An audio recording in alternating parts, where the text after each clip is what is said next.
Hi class, it's Katrina. Welcome to week 2 discussion question number 1, where we talk about the dual relationship and if we were on staff and we are expected to counsel church members and we actually have relationships with them and other activities.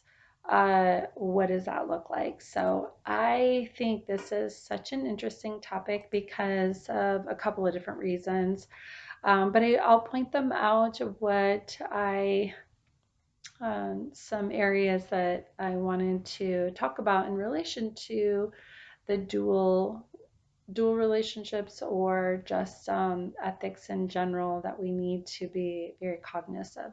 So in the book that we're working in, The Theory and Practice of Counseling and Psychotherapy, there is one area that I highlighted and want to begin with. It says, when clinicians blend their professional relationship with another kind of relationship with a client, ethical concerns must be considered. So, when I know for myself, when I started counseling, I clearly was aware that there's confidentiality, there's ethics that we need to be aware of and consider in our roles. But I honestly never really tapped into the helping aspect and being this counselor, this helper with a potential of harming our client. Um, Clearly, there's many areas that can get very gray. But I think if you go in with your deal breakers that you will not do, then you kind of keep it more of a black and white and you don't start to maneuver into that gray area, which clearly many have, or we wouldn't have this issue that we do with the ethics in a sense where I was reading in the book where it talks about not borrowing money from your clients or going and engaging in social activities and having intimate relationships with them. I mean, those things you go and you think, well, no, clearly I wouldn't do that. And I'm sure that there are many therapists that entered in this realm believing that they would not dabble into those areas at all, and then they end up finding themselves right in the middle of it.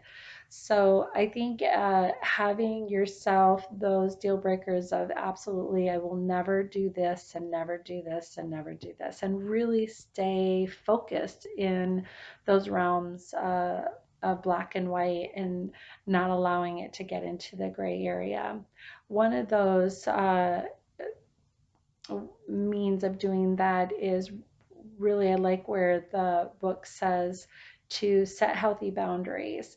And one of my favorite parts of the reading was to discuss with your client what you expect of them and what they can expect of you, and just really setting those super healthy boundaries right from the beginning. So you just let them know uh, that the purpose and really if you are direct and not misleading, then this gives the best opportunity for your relationship. So when you don't enter into the realm of entertaining other relationships with individuals that you know, or relationships with individuals in that client therapist realm, with individuals that maybe somebody that you know knows, if you can circle back to that individual, uh, it's kind of hard to keep an objective perspective. And I mean, you'd really have to be able to separate it. And I think if you start to convince yourself that you can walk that fine line of gray and you just know that you won't cross it, I think that you're entering into a danger zone and an expectation that maybe you really don't know that you can keep until you might get too close and bump right over. So really just making sure that the client knows that you're looking out for their best interests, bottom line, so that there is no opportunities for, again, for entering into that realm. Um, as far as having relationships, romantic relationships with other individuals, it's not only unprofessional and unethical, but illegal. And what's, if you think about it, what is the point in going for years into counseling and just wavering or just kind of floating into that area of the, like, I guess, as I mentioned before, the danger zones. So um, something else that I thought was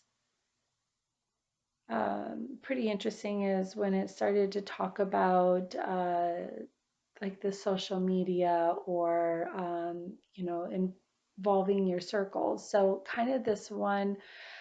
So I'm a clinical intake coordinator and the liaison between clients and counselors. And I was having this conversation with one of our counselors, and he mentioned how he goes to this grocery store, and one of his clients the mom works at a store in a shopping center that's literally next door to this grocery store they go to all the time. So he explained to them, I just want you to know, if I see you, please don't find that I'm being rude.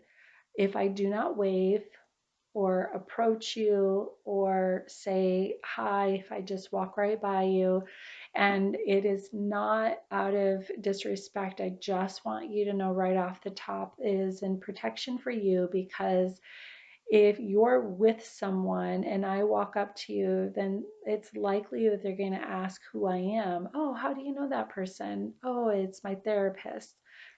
And no one needs to know that you are even seeing a therapist unless you've made that uh, known to them. Like, it doesn't need, it's no one else's position to have that conversation. So just to make sure that we don't enter into that gray area, um, then I just want to set it up, because the chances of them bumping into each other were pretty great, and he just wanted to make sure that it was already an understanding of his respect for the client. So I thought that was pretty amazing, and I never really even thought about it that way. I mean, I know that in grade school, I've seen my elementary teacher out and about before, and I wave and they wave back. And but even then, I don't even think we um really communicated really much beyond that. Just, oh, there's Mrs. Such and Such, hi, and then you just move on. But in this realm, um, the confidentiality is just a pivotal and essential aspect of counseling, that I can see that being um, an ethical break. So again, just have your deal breakers. You're not going to even start to even dabble into that section, because once you start to allow yourself to dip a toe in there, and next thing you know, you've got your whole leg in, and then you're just all the way in, and it's just really wise not to go that realm. But just even more important than anything is just knowing that um, you could cause more harm than good, and not being able to have a clear and objective perspective when you are working with the client and trying to help them meet their goals. And if you're not able to kind of help walk them through that because you have other areas that are conflicting your ability to do that, then then we're not really doing what we initially set out to do, and that's just to be there for them. So uh, I know I can get really long-winded, so I'm really super sorry about that. I'm just I think about this and all of the variables that go along with it, and it just seems like there's a lot to think about. And so I'm glad that we are really working through this course. I think it's a pivotal part of uh, our journey in counseling, and just a very crucial aspect to um, never to just take lightly. So anyway, I look forward to hearing your guys' posts and discussions. Have a great night. Bye-bye.